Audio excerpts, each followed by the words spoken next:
Good evening, everyone. Thanks so much for tuning in tonight. Tonight's Woke Wednesdays. We do this every single Wednesday at 9 p.m. Eastern Standard Time. My name is Hurston. I'm the host of Woke Wednesdays. I'm a third-year doctoral student at Florida International University here in Miami, Florida, and I have the pleasure of having just brilliant young people on the show tonight. Well, I don't know if they're young. That's just kind of all relative. it's all in relation to something. Some people. But yeah, would y'all like to introduce yourselves? Y'all representing different organizations tonight. So please feel free to tell the people who you are. I'll let him start on that end. Okay, my name is Tomas Kennedy, and I work with the Florida Immigrant Coalition and Flick Votes. Hey everyone, my name's Rachel, and I'm with the Dream Defenders and Dream Defenders Action Fund. Ooh, amazing. Hi everyone, I'm Nancy Mateer. I'm the Climate Justice Program Manager here at New Florida Majority, and so glad to be here. Greetings, everyone. My name is Locks of Justice. I work for New Florida Majority. My name is Mwanyosa. I'm the Electoral Field Director with New Florida Majority, and I am very, very pleased to be here sitting amongst these wonderful, wonderful, strong leaders of communities. Hey, dope. Well, thank y'all so much for coming. Clearly, some of them yell, some of them don't. And why? I just about busted them right here. But thank y'all so much for being on the show tonight. Tonight, we're talking about Gillum and DeSantis, specifically the debate that just happened about an hour ago. And we're also talking about the importance of midterm elections. It's kind of been a theme for the past couple of weeks. Yep. So again, thank you so much for having these organizers and activists on the show. So if this is your first time tuning in, please feel free to ask questions and post comments. Like I said, everyone here is very knowledgeable on the midterm elections, so please feel free to ask comments and post comments and ask questions. There it is. So initial thoughts on the debate. What did y'all think on both debates, Sunday and today? Because today was the last one. So what did y'all think about the debate? Moderators sucked. The moderators sucked. It was unbelievable how he kept robbing time from Mayor Gillum, and it was unfortunate because he had a lot of good things to say, but apparently he couldn't compete with the lies of the other opponent. But I just wish he had more time to really elaborate on the issues and really focus on the issues without always constantly defending himself. Yeah, and if I can piggyback on that, like even the panel questions, like if the one about the economy, for example, it was framed as in like, oh, Mayor Gillum, you want to raise the minimum wage to $15 an hour.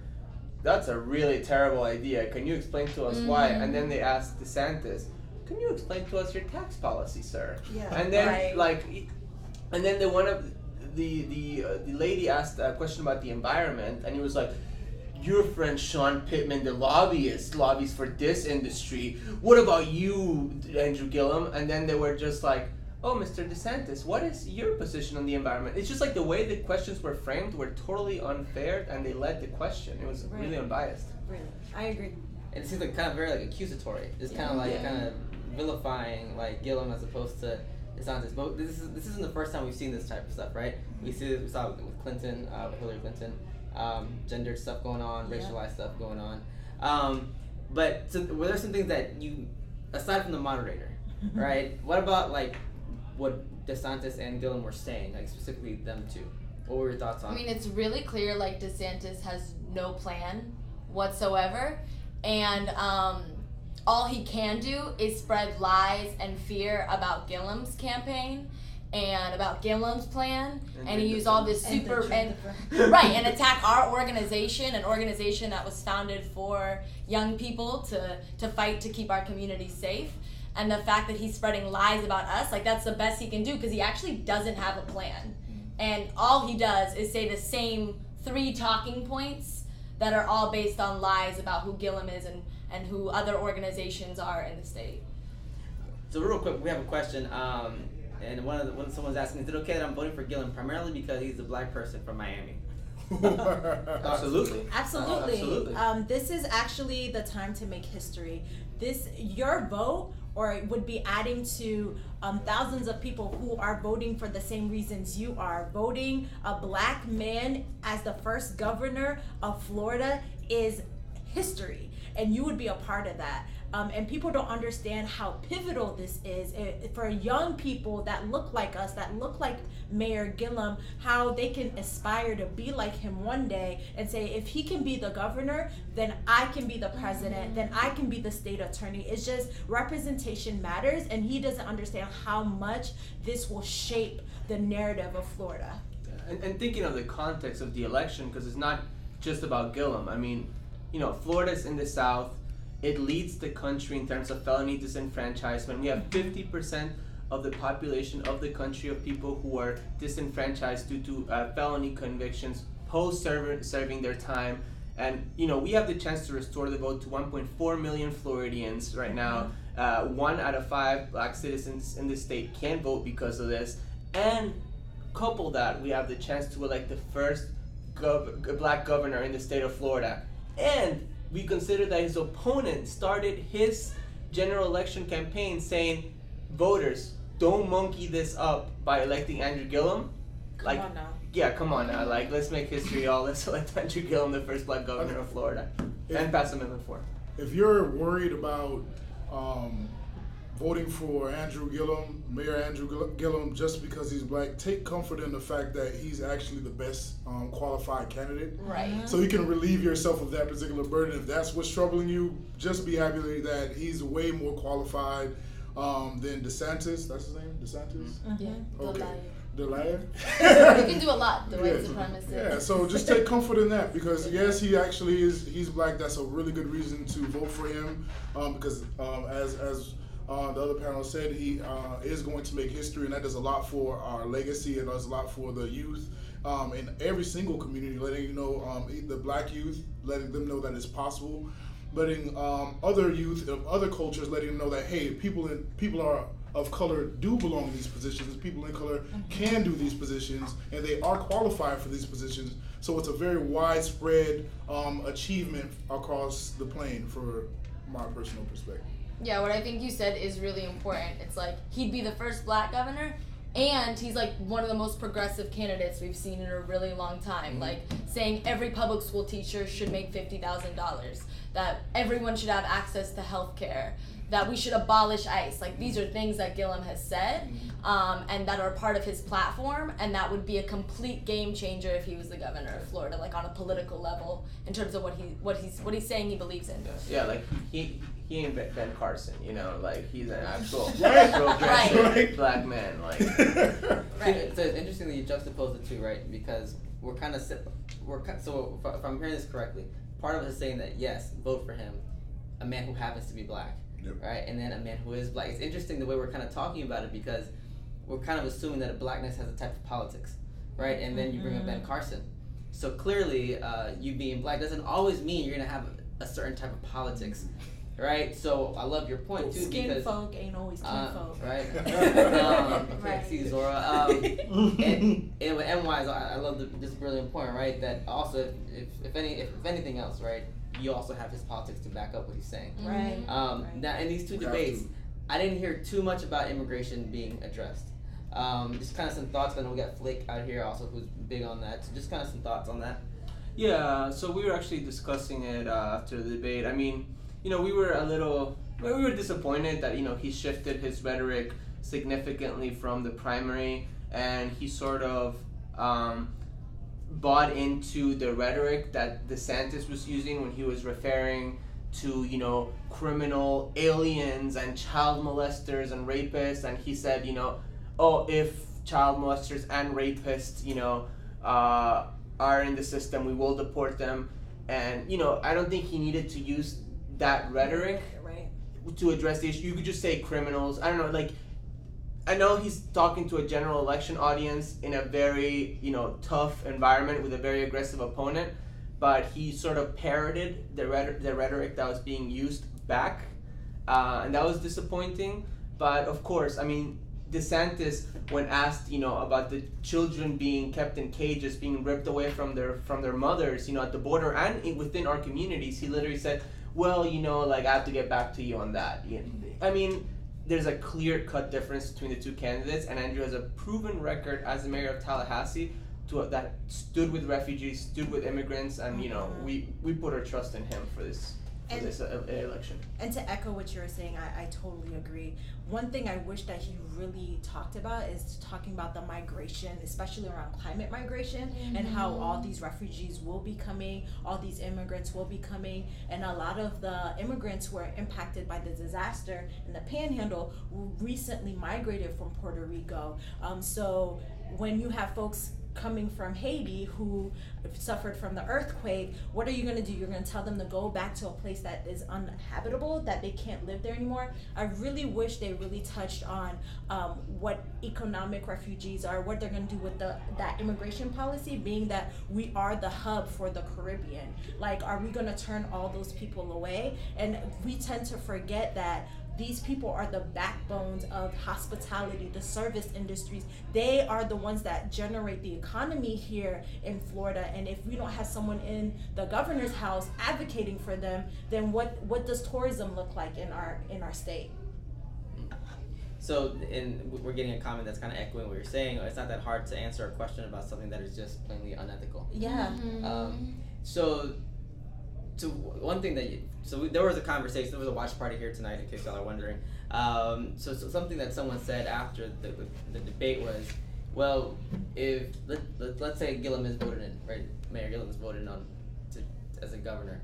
Post that, right? The work continues, right? So what? Can you kind of maybe break that down a little bit more? Because sometimes we romanticize the idea of a leader, right? That they're going to just solve everything for us. And it doesn't really work like that. If anything, we know that historically politics hasn't really been on the side of the disenfranchised. So, what are your thoughts on that? One example is Obama. I love me some Obama, but he walked in the first day was like, I am not the president of the black people. I'm the president for everybody. Mm-hmm. And in my head, that kind of took me back, because we were the ones on the ground. Grassroots was on the ones on the ground. So we understand that he's not going to lie with all of our political views, but I just want to make sure that when he gets into office, he doesn't switch it up, right? So it's our job to hold him accountable and be like, remember in the primaries, remember at this debate, you said you were going to follow through with this. It's our job to make sure that he does follow through with that and that he doesn't forget. Yeah. Right, go ahead.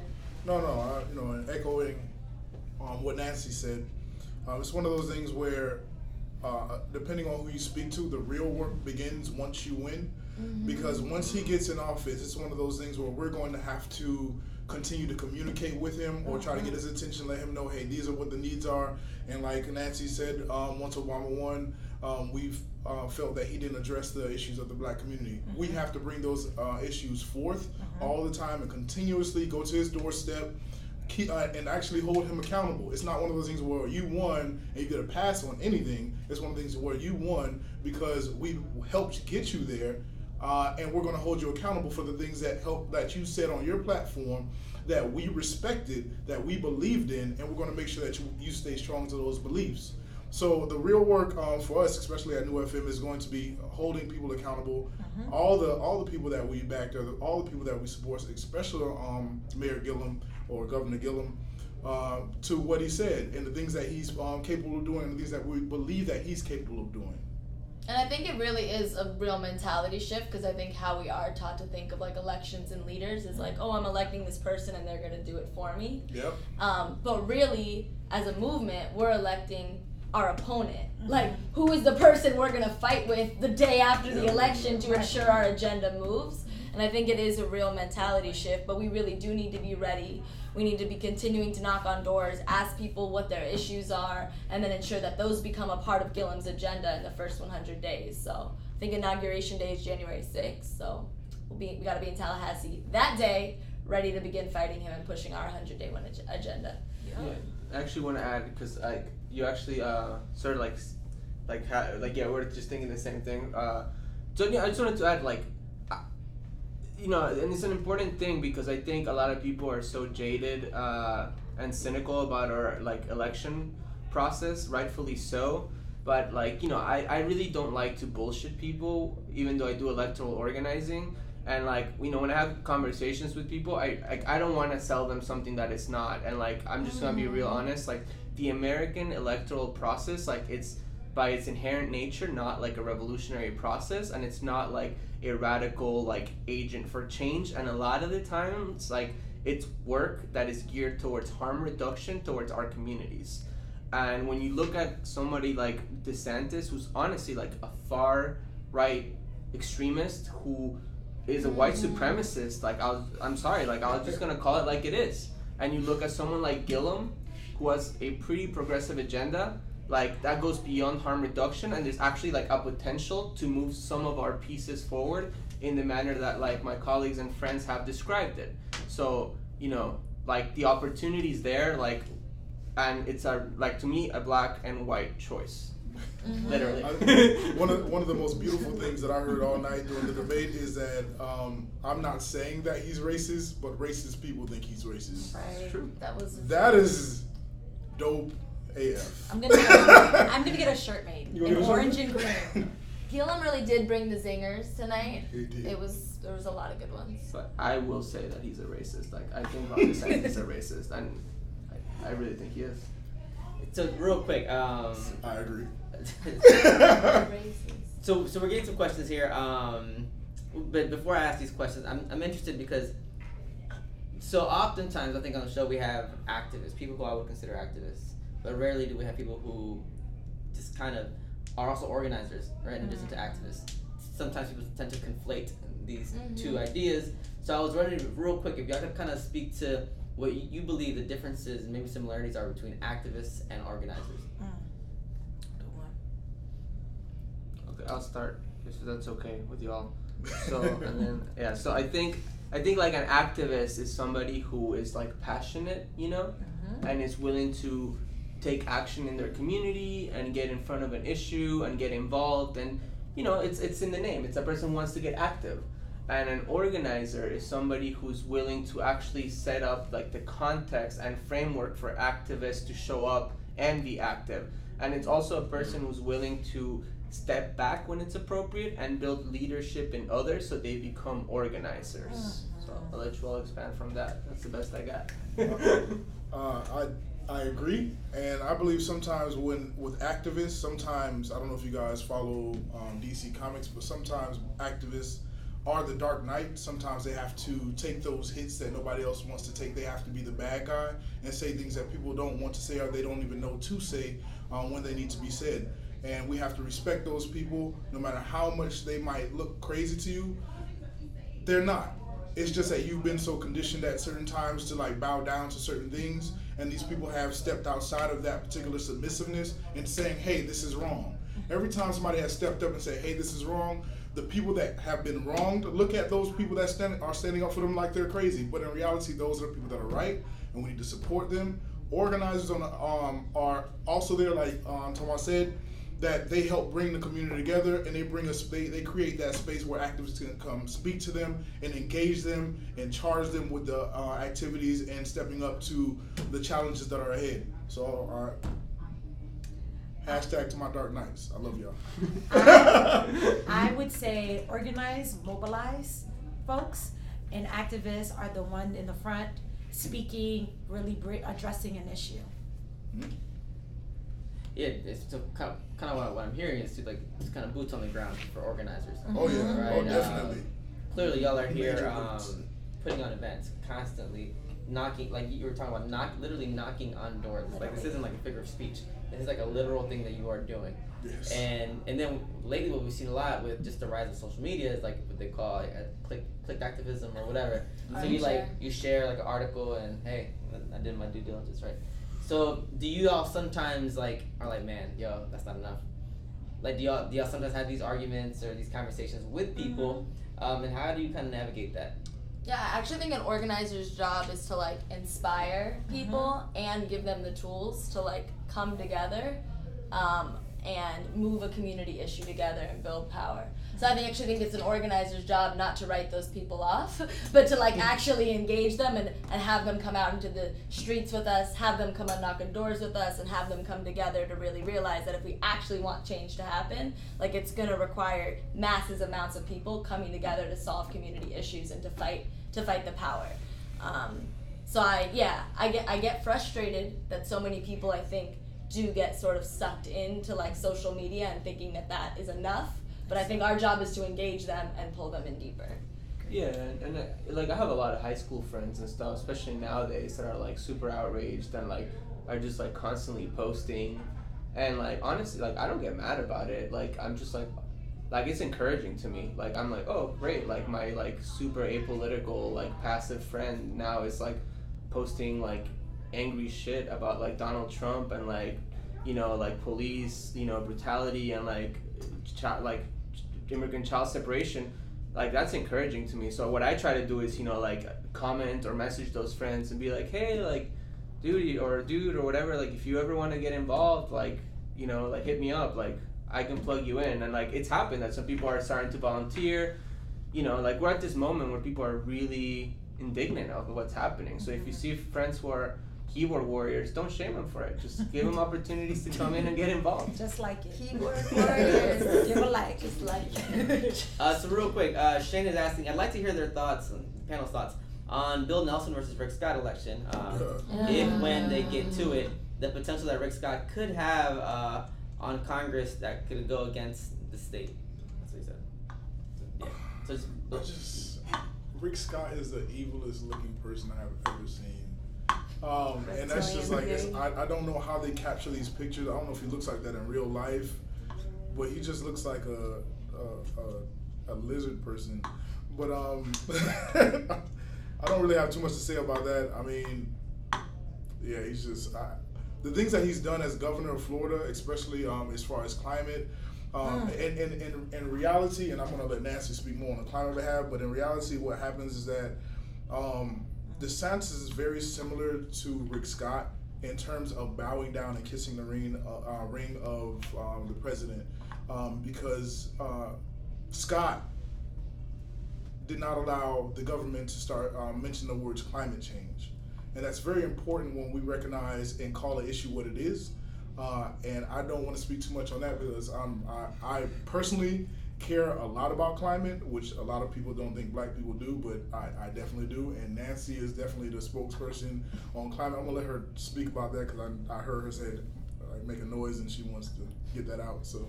No, I was just agreeing with you. To the Nelson versus Scott.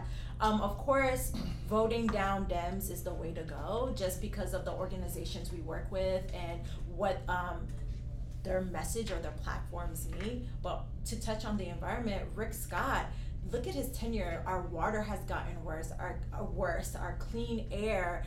Look at the disaster preparedness. Our panhandle, for example. He didn't even go out there and really greet these people. Like, come on. If we are ground zero for climate change, sea level rise, flooding, people being displaced from higher elevation to more vulnerable areas, and black and brown folks carry the burden of all the issues of climate change. So if you think that he disregarded us on a state level, you think he's going to defend us in Congress and saying, listen, we need more dollars to really adhere to adaptation and mitigation around climate change in the state of Florida? For someone who really pulled out climate change out of all federal documents in Florida, like, let's be real. I mean, I'm not too keen about Nelson, but at this point, it's like, who do we have, right? At least with Nelson, we can say, listen, as a Democratic nominee, your platform says this, and we can continue to hold him accountable. It's like our job to make sure that he follows through with everything he said that he would do in the primaries. I think just piggybacking off all that, I think what Tomas was saying earlier too around like a harm reduction strategy, I think this is a definite harm reduction strategy scenario. We definitely need to get Rick Scott for all the reasons that they said. He also has taken like millions of dollars from the private prison industry, has like pushed our state to almost be 100% for profit charter schools. Like, he's just terrible, and imagining him in Congress with Trump is just very scary. But Bill Nelson is like, you know, like he literally almost voted in Bill Kavanaugh. Bill Kavanaugh, is that that guy's first name? Brett, I'm sorry, not even worth knowing his first name. Right. And I think, you know, Dream Defenders, we just released a voter guide, and in the voter guide we had a section called Dream Killers, which was all about Democrats who actually like don't deserve our vote, and maybe they'll get our vote this time, but in 2020 we're coming for them. So featured in that section was like Lauren Book, who is a senator in line to become potentially Senate president in Florida, and she's literally the daughter of a GEO group, the private prison company lobbyist. She's taken hundreds of thousands of dollars from them. She's a very corporate Dem. She's pushing Amendment 6, this like Victims' Bill of Rights, which is actually just a Bill of Rights for corporations, which is going to be on the ballot in November. Also Donna Shalala, who is, fought unions when she was president at the University of Miami, worked for the Clinton administration. Like, there's really bad Democrats, and I think what that means is that we need to get organized over the next 2 years and ensure that, like, some of us, people at this table, some of y'all watching, are actually running in 2020 and primarying these people out, because they don't deserve our vote anymore. They might get it this time, but we need to get organized and actually start running against them. So you said y'all released a voter's guide. Is that online? Can people Yes. access it? Or? DreamDefendAct.org. Dream Act. Oh, act. Okay, .org. Cool. I'm typing it. And for the amendments, you can look into the Women's League of Voters. They have, if you vote yes on something or no, so you can piggyback on what it is that you want to vote on. And on the amendments also, Dream Defenders released a video voter that's guide. right. And then Flick Votes also released a video, a written voter guide, and we have the same recommendations. Same team, Super excited same about team. that. Yeah. But I just want to add a little bit about Rick Scott, because, man, like, I'm sorry, excuse my language, but this guy is like an absolute piece of shit. Like, he is a total trash human being. He, like, I mean, like, okay, I had a Sunday off about 2 weeks ago. I'd been working nonstop, and me and my girlfriend were like, let's go to the beach. And we can't couldn't get go in to the the beach water. because there's fucking Red tide. Unseen in the eastern coast of. I grew up in Miami. This hasn't happened. Ever. Yeah, ever. And I couldn't go to the beach because it's literally toxic to get in the water, because this motherfucker has been literally colluding with special interest to make a profit from polluting our environment.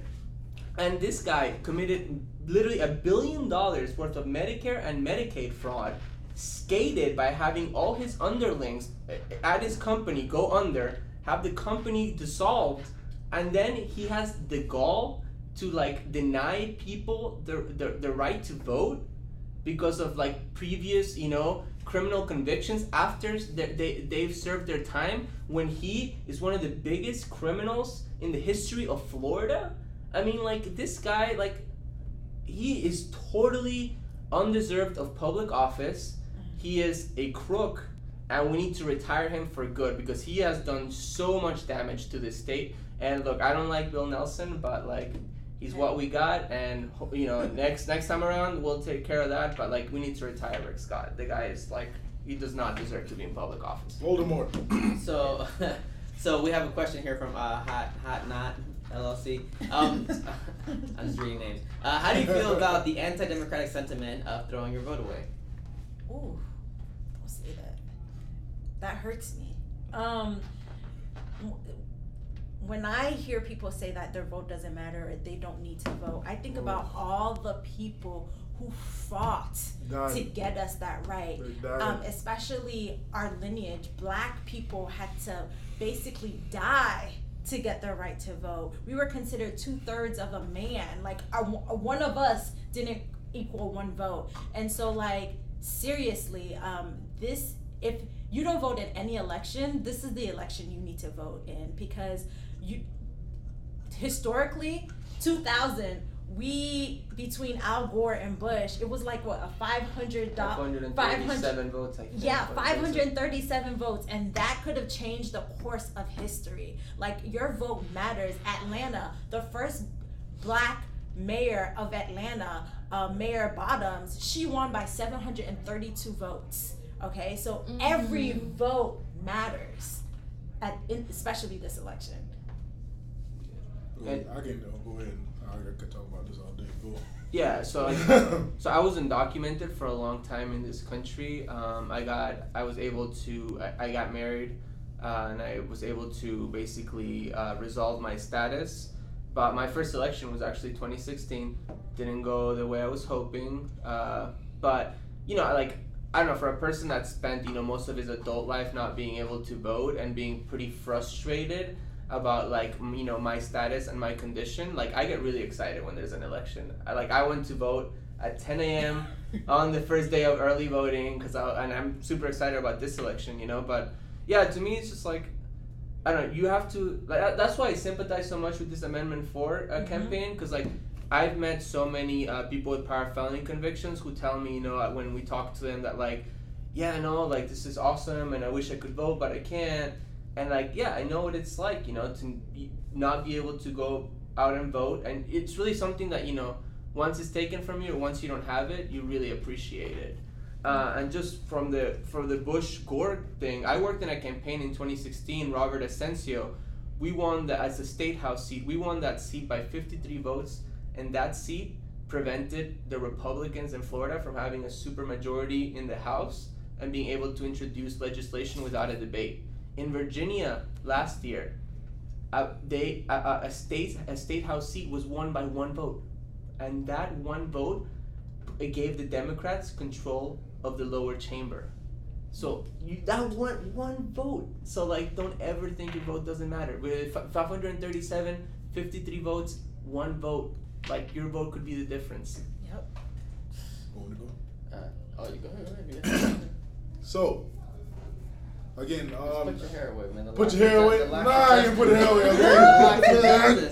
Okay. So listen. The locks of justice out here. Go ahead. For people that say, as Nancy said, for people that say, my vote doesn't count. I can definitely just speak about, the Black history as far as the U.S. is concerned. A lot of people fought for, and I can say fought for, and that's a very light thing to say. A lot of people died for it. A lot of people were hung from trees for it. A lot of people were shot. A lot of people were dragged behind cars for it. And that's just in the U.S. Now, and that's just speaking about the Black population. Other countries, they get worse, and this still goes on. So, and right now, currently, during these elections, I think in Georgia right now, there are certain parties, and I can call them out right now, the Republican parties, the people that are running for those seats that back that particular party are going through extreme measures just to make sure that people don't vote. Across the country, I think they're making sure that our Native American brothers and sisters don't vote. So if your vote didn't count, they wouldn't go through all this trouble to make sure that you didn't vote. They spend a lot of money. They go to a lot of hoops, and they do a lot of things just to make sure that you don't vote. So if it didn't count, they wouldn't put that much effort into it. Trust me, if somebody had a safe and it was empty, they wouldn't lock it. They'd leave the door open. These are people that are trying to lock the doggone safe because there's something inside, and y'all need to go make sure you take care of it. Make sure you go inside that safe and take what's in there because it's very important. That's my thing. Go back up. Sorry, everybody. No need to apologize, man. And I think this passion reveals something about the severity of this issue, right? Like, it's interesting when people say I don't want to talk about politics. You don't have to explicitly talk about it. Like, your actions are already political. Your body's already political. Like, people's lives are literally at stake. Yep. Like, I don't know how much clearer we can make that. People's lives are literally at stake. This is a life and death situation for many people. And usually the most vulnerable populations are usually affected the worst. So this is a very serious issue. And we have a question from Shane asking, if elected, what is the first thing that Mayor Gillum should do in office versus what you think he will do? Wow, that's a serious question. That's a really good question. His appointments, clean out house, like the mayor, the governor of Florida has the ability to appoint all of these people. So making sure he gets the right people into these different departments. For example, because I'm a climate geek, the Department of Environmental Protection, making sure you get all of these people with corporate interests, with Big Sugar and all of these steel companies, making sure you replace someone who really values what it means to, what it means for us to be a more just, to be a more green economy. Like, people don't understand how much is at stake right now. Like, accessibility to clean water and clean air is just so vital, especially in our communities. So my first thing is clean house and appoint the most progressive and down to earth people that can really move and shift the narrative in Florida. I would say that's definitely the first thing to do, and obviously the low hanging fruit because it's the stuff that you can do. But I think that he also, in terms of legislation and policy, he should immediately move to towards Medicaid expansion and put the Republicans in a tough position before the legislative session. There's hundreds of thousands of Floridians who are not insured right now and are not covered, and they're really suffering for it. And I spent a lot of my life without insurance, and like it's not easy. Like any crisis can really put your family back, and it's not right that the Republicans are punishing people because of partisan politics, and he really needs to call them out and put them in a tough situation, because we really need that money to start flowing into the state. Ooh. You want to go? You go. Okay. So I think that is a very, very great question, and I think it's a very good comparison between the same thoughts that we had when Obama got elected. We thought Obama should go in there and do all of these things, and guess who? He didn't do it. He didn't do all the things that the black community wanted him to do, the black and brown community. He didn't do those things. He played the part of, I'm going to represent all Americans, and did a great job at doing that, my personal belief. But Trump came in and did everything that we would want a black person in power to do, to come in and put people in office no matter what nobody says, unapologetically. And I think that's what a lot of us feel about Andrew Gillum. We think that he should go in there and just pull a Trump. And that's such a weird thing to say. Oh my goodness, I can't believe it. I just got to hit this in. But in reality, I think that Governor Gillum, when he steps into office, Governor, yeah, man, what do you mean? What are we talking about right now? I thought we was Governor Gillum, once he steps into office, if he stands on his platform and we hold him accountable, that's good by me. Because at the end of the day, he will not be able to get everything done, because it's not one of those things. It's not a dictatorship. He's not going to be able to do everything at the snap of a finger. He's not going to be able to do that. But it is a stepping stone. He is paving a way no matter what. He is going to pave the way for other people to come behind and do those things. It's a building process. It's one step at a time. So he might get, out of a list of 15 things, he might get 2 things done. The next person gets another 3 things done. But that's what we have to do, and we have to be able to take that road, be understanding that, hey, the ground is not always even. There's going to be some stumbles, and we got to be able to navigate that terrain, period, and stay on that path. One thing that Gillum's going to oversee is the Clemency Board. Sorry, I was like, oh, yes. What am I talking about? And the Clemency Board is made up of 5 different seats that are all up right now. Real quick, what is the Clemency Board? So the Clemency Board makes decisions about people who are trying to appeal to get out of prison. So people have finished, most of their sentence, 90% of their sentence, almost 100% of their sentence, and they appeal to the Clemency Board to get out. Yeah? Mm-hmm. Yes. So a lot of people stay in prison way longer than they should because of a far-right Clemency Board. And so right now we are electing the 5 members of the Clemency Board: the Agricultural Commissioner, the Chief Financial Officer, Secretary of State, the Secretary of State, Gillum, and the Attorney General. So folks should know that all of those positions are up, and this is huge. Being able to flip this is a huge opportunity to actually get people who have been in Florida's prisons way too long and have not had any opportunity for probation and parole to get out. Yeah. And Florida actually, I believe, is the state that incarcerates the most underage people in adult prisons, correct? Correct me if I'm wrong. So this, just to your point, right, how important this is. Now, one thing that I've been hearing, you all are clearly very knowledgeable, right, on the way all this stuff is working. And one thing that I hear from a lot of people, followers, also friends, is that, man, I just don't know stuff. I don't know this shit. This shit is complicated.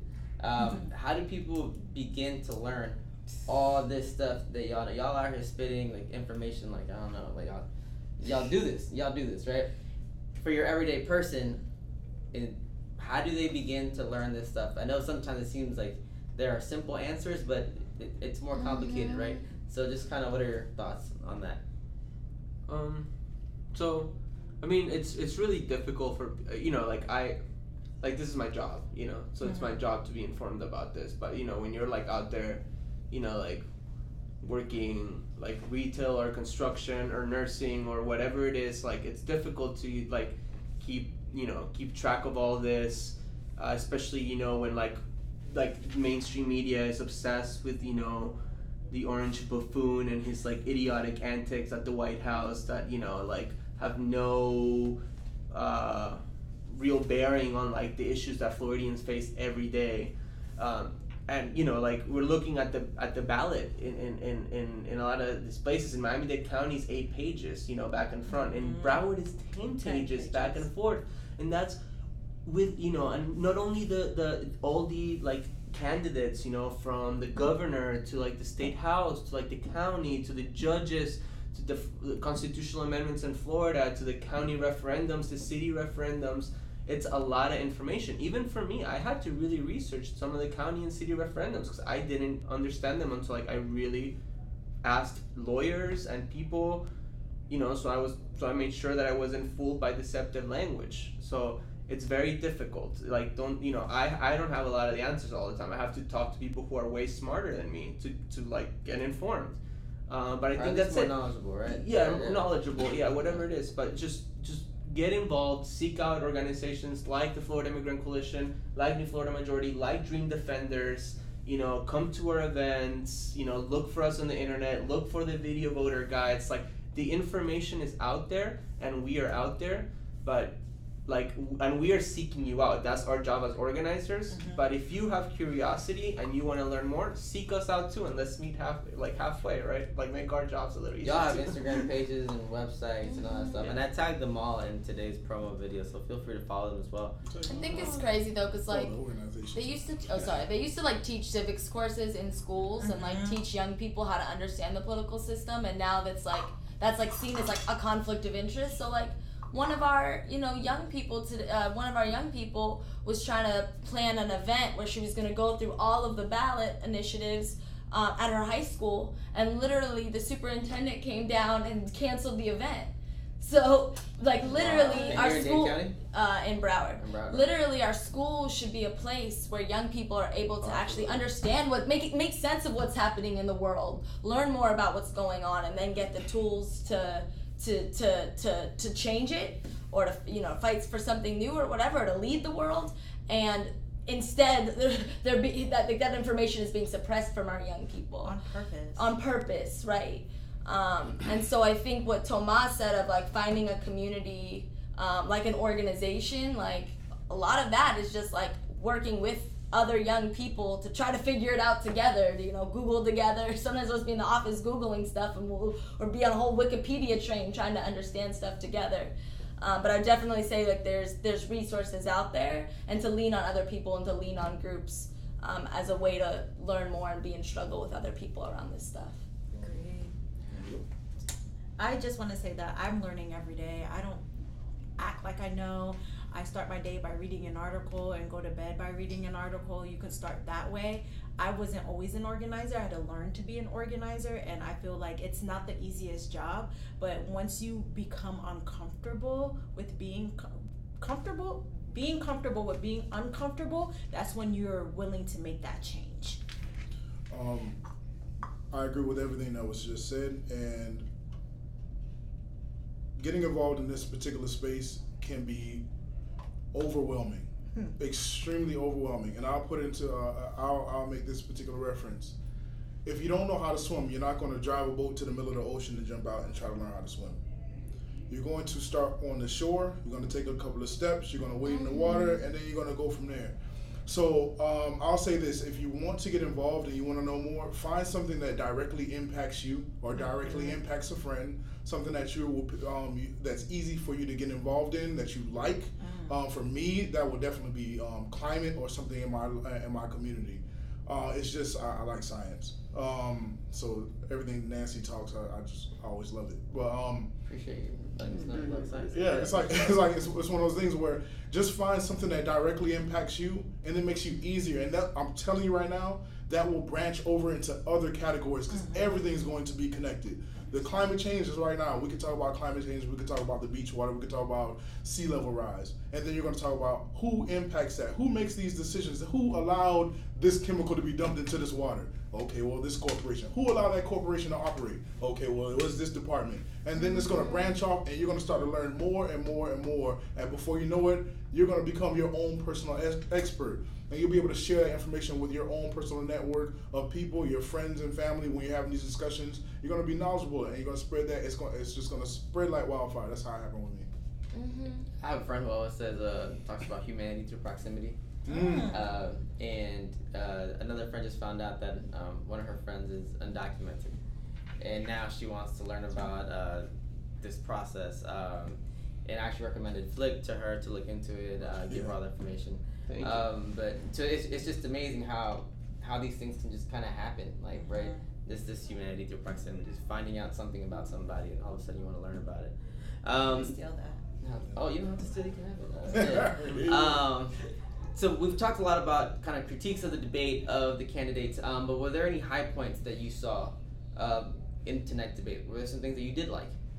One of the hardcore defining things is how DeSantis stated that he doesn't believe that rights should be automatically restored. And that particular argument is always interesting to me, because when people say that means that in fact they're actually saying that they do not believe in the justice system. Because if you believed in the justice system and someone was charged with a crime, no matter if you know they were guilty or not, however you feel about it, they were charged with a crime, they were sentenced to this crime, they did their time, and when they get out, you still think they deserve punishment, that means that you don't believe in what happened before that. So I found that that particular divide is going to be a very defining thing, because Amendment 4, vote yes on 4, is a very, very big nonpartisan issue that we're tackling right now, and it's going to get passed. But he's still stating some old school rhetoric, and he wants to put double punishment on people that have already served their time. And that's what stood out to me the most in this particular debate. I would have to say how classy and how classy Mayor Gillum was. Every time DeSantis would say a lie or try to undercut him or demean him or make him come off to be this horrible individual because of his progressive beliefs, Mayor Gillum always had something to say. He always said something that made him come up on top, and he did it with such class and grace.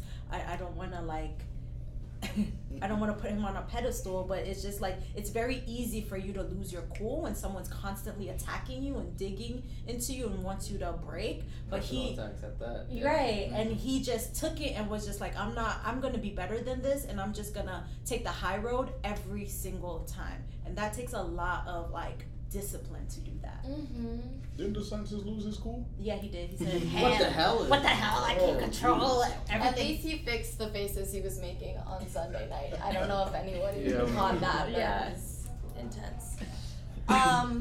Favorite part of the debate? Honestly, I think just watching it with you guys. Aww. It's really nice to be in community together and to just get to be watching with other people and sort of analyzing it as it was going and hearing everyone's perspective and then getting it to debrief it afterwards.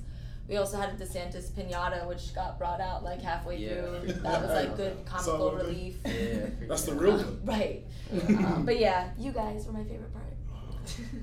So my favorite part was also you guys, of course. But I really liked his clothes.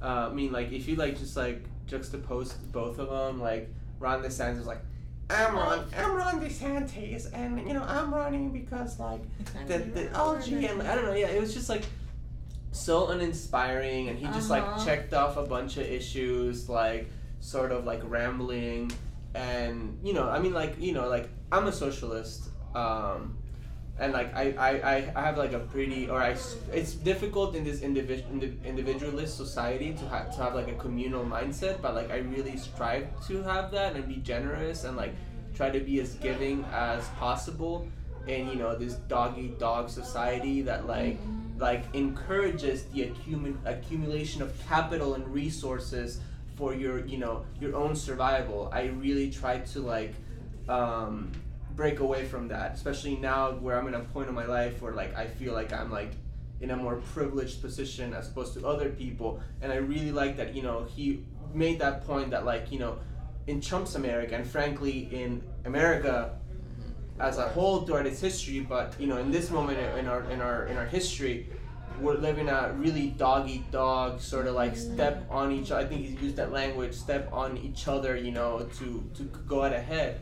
And I really like that he sort of like appealed to better angels and like a more communal mindset of like looking out for one another. And he has this quote that is, I think it's like, we all do better when we all do better. Like, I really like that, and I really think that like at its most simplest breakdown, that is like the core of my ideological beliefs, and I can really relate to that. Yeah, very well said. I think it's interesting to like. I was just talking to someone. I feel like every day I'm talking about whiteness or just white privilege, and I think this is a good example for people who often have questions about what white privilege looks like at times. Ron DeSantis, right? his reactions. What kind of a person can actually react like that and not be vilified, right? Right. To use profanity like on national television, and just no one even thinks about it, right? But had Gillum done that, right, we'd be having a very different conversation. There'd be a lot of different reactions. So just kind of like this like little thing, like for people to think about when we think about privilege and what that looks like and how it manifests. I think that was like a kind of like a good moment to kind of look at that. White male privilege. Oh, absolutely. When Hillary showed a little flair, she was deemed as this horrible woman. Oh yeah. So yeah. So here's another spin on this, right? For the black community and for women, when we get mad, we are seen as a threat. You only can be seen as a threat is something that might actually harm you, that has the power to harm you, and they have the strength to harm you. So in reality, you're calling us strong. But when white men do it, nobody sees them as a threat. So you're also saying that they're weak and they don't have power. I'm not saying that to offend anybody, but in my mind, that's how it works. If you say every time I get upset that I have the power, you feel I have the power to cause harm to everyone around me, or I have the power to shift things, and you have to act scared, then you're telling me how strong I am. You're acknowledging my strength. If you tell a woman this every time she gets mad or she starts angry, you feel bad and you feel belittled, and whatever the case is, then you're acknowledging her strength. But when a white male does it, there's no alarm. There's nobody getting mad. Nobody feels threatened. And we just let them go ahead and carry on like it's some type of temper tantrum. And again, I'm not trying to offend anybody, but that's how I see it. That's how my mind works. Then you're acknowledging some form of weakness. So thank you for saying that. I'm just saying thank you for acknowledging that, hey, that you acknowledge my power. I don't want to speak on behalf of women because they definitely speak for themselves, but thank you for acknowledging the power of the woman. When she gets mad, you feel it to the point where you feel bad about what's going on. So yeah, hashtag thanks. That's interesting. I feel like I have a lot of follow-up questions, but we're running out of time. So we only have like 5 minutes left. So even though we have a lot more questions to kind of get through, but unfortunately we can't get to all of them tonight. But again, I tagged everyone in the promo video or their respective organizations. So if you could kind of tell people just like a little 30-second just goodbye. If you want, yeah, bro. If you want to, yeah, go ahead. I heard you still have MySpace. No, Black Planet. So if you could just kind of tell everyone 30-second goodbye, whatever. Just in regards to voting, because yeah, we're about to end. So little 30-second goodbye. I'm just gonna keep it short and sweet. This is a historical election. Please go out and vote. Your vote matters. No to Amendment 1, yes to Amendment 4, no to Amendment 5. Can you say that again? No to Amendment what? 1. Okay. Yes to Amendment 4, no to Amendment 5. And no to 6. That one is shit. All this is in the voter guide? Yes. Okay. That's in the voter guides. Early voting is happening right now, and during early voting, you can go to any polling site in your county. Yep. So, there might be a place that's convenient by work, like go out and vote now. FIU has one, yeah. I'm just gonna say, fuck Donald Trump, fuck Ron DeSantis. Early voting started October 22nd to November 4th. Election day is November 6th. End 20 years of disastrous Republican control of Florida. Pass Amendment 4. No one 1, no one 5, no one 6. vote for Gillum. We gotta vote for Nelson. I know, but we gotta vote for Nelson. But for real, we gotta bring it home. Let's break the back of Jim Crow in Florida. Yes, vote for Gillum. Let's do it. Woo! You wanna say anything? Oh yes, I want to say a lot. So 30 seconds. For 30 seconds, jeez. Yeah, 30 seconds. Bro. Voting's important. I'm gonna bring back the old one, vote or die.